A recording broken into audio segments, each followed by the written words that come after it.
राधे राधे दोस्तों, कैसे हैं आप सब। आई होप आप सब अच्छे होंगे। तो दोस्तों, आज मैं श्रीमद् भागवत महापुराण शुरू करने जा रही हूँ। प्रथम स्कंद, पहला अध्याय, श्री सूत जी से शौनक जी ऋषियों का प्रश्न। सबसे पहले हम मंगलाचरण करेंगे, जिससे इस जगत की सृष्टि, स्थिति और प्रलय होते हैं, क्योंकि वह सभी सद्रूप पदार्थों से अनुगत है और असत पदार्थों से पृथक है। जड़ नहीं, चेतन है, परतंत्र नहीं, स्वयं प्रकाश है।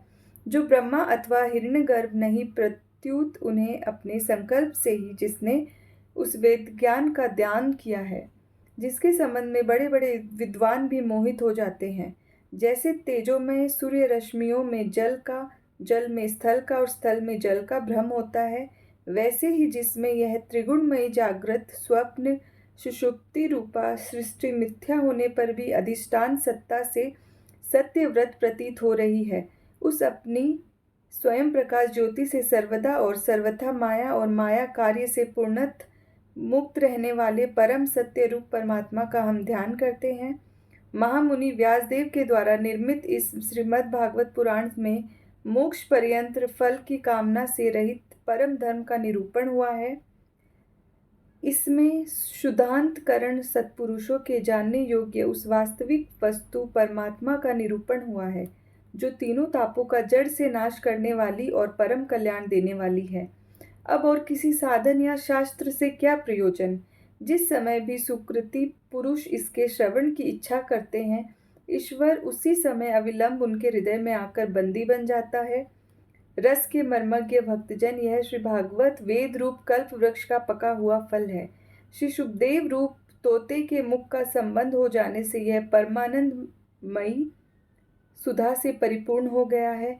इस फल में छिलका, गुठली आदि अंश तनिक भी नहीं है। यह मूर्तिमान रस है।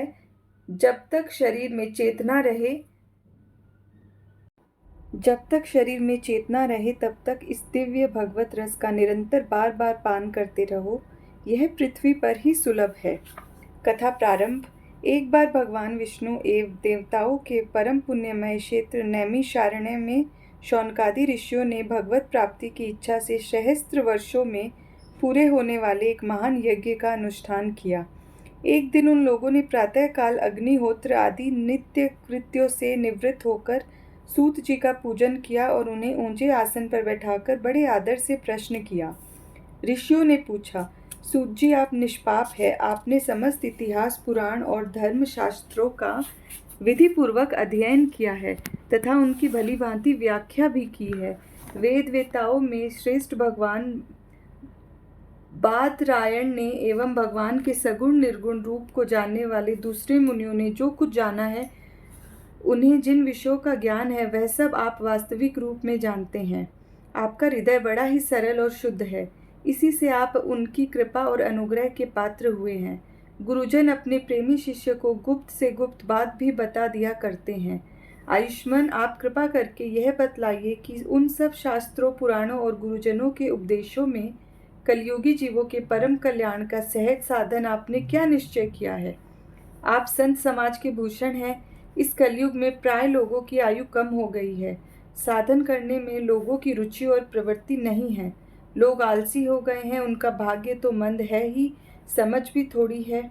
इसके साथ ही वे नाना प्रकार की विघ्न बाधाओं से घिरे हुए रहते हैं। शास्त्र भी बहुत से हैं, परंतु उनमें एक निश्चित साधन का नहीं, अनेक प्रकार के कर्मों का वर्णन है। साथ ही वे इतने बड़े हैं कि उनका एक अंश सुनना भी कठिन है। आप परोपकारी है। अपनी बुद्धि से उनका सार निकालकर प्राणियों के परम कल्याण के लिए हम श्रद्धालुओं को सुनाइए, जिससे हमारे अंतःकरण की शुद्धि हो। प्यारे सूत जी, आपका कल्याण हो। आप तो जानते हैं कि यदुवंशियों के रक्षक भक्त वत्सल भगवान श्री कृष्ण वसुदेव की धर्म पत्नी देवकी के गर्भ से क्या करने की इच्छा से अवतीर्ण हुए थे। हम उसे सुनना चाहते हैं। आप कृपा करके हमारे लिए उसका वर्णन कीजिए, क्योंकि भगवान का अवतार जीवों के परम कल्याण और उनकी भगवत प्रेममयी समृद्धि के लिए ही होता है। यह जीव जन्म मृत्यु के घोर चक्र में पड़ा हुआ है।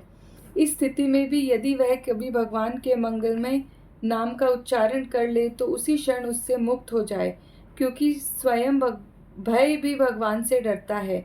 सूजी, परम विरक्त और परम शांत मुनिजन भगवान के श्री चरणों की शरण में ही रहते हैं। अतएव उनके स्पर्श मात्र से संसार के जीव तुरंत पवित्र हो जाते हैं। इधर गंगा जी के जल का बहुत दिनों तक सेवन किया जाए तब कहीं पवित्रता प्राप्त होती है।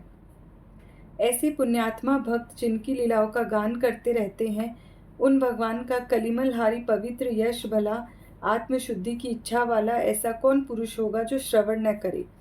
वे लीला से ही अवतार धारण करते हैं। नारदादि महात्माओं ने उनके उद्धार कर्मों का गान किया है। हम श्रद्धालुओं के प्रति आप उनका वर्णन कीजिए। बुद्धिमान सूत जी, सर्वसमर्थ प्रभु अपनी योग माया से स्वच्छंद लीला करते हैं।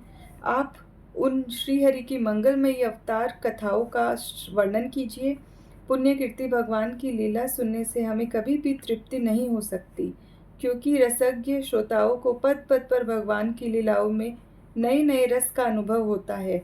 भगवान श्री कृष्ण अपने को छिपाए हुए थे, लोगों के सामने ऐसी चेष्टा करते थे मानो कोई मनुष्य है, परंतु उन्होंने बलराम जी के साथ ऐसी लीलाएं भी की है, जैसा पराक्रम भी प्रकट किया है जो मनुष्य नहीं कर सकते। कलयुग को आया जानकर इस वैष्णव क्षेत्र में हम दीर्घकालीन सत्र का संकल्प करके बैठे हैं। श्री हरि की कथा सुनने के लिए हमें अवकाश प्राप्त है। यह कलयुग अंतःकरण की पवित्रता और शक्ति का नाश करने वाला है। इससे पार पाना कठिन है। जैसे समुद्र से पार जाने वालों को कर्णधार मिल जाए, उसी प्रकार इससे पार पाने की इच्छा रखने वाले हम लोगों से ब्रह्मा ने आपको मिलाया है।